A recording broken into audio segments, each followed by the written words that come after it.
Iba pang mga bansa, nagpahayag din ng kagustuhang makiisa sa Joint Maritime Patrols ng PH at USAFP.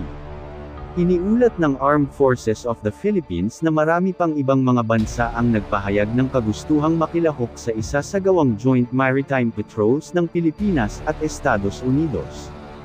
Ito ang kinumpirma ni AFP spokesperson Col. Medel Aguilar sa isang pahayag. Kabilang aniya rito ay ang mga bansang Australia at Japan kasama ang iba pang mga bansang bukas sa naturang ideya na nakatakda namang ayanunsyo ng AFP.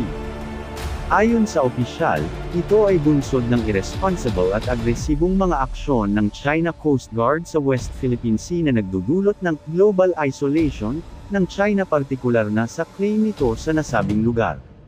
Kung maaalala, sa nakalipas na mga buwan ay nakasama na rin ng Pilipinas ang iba't ibang mga bansa sa ilang mga aktibidad na itinasa nito.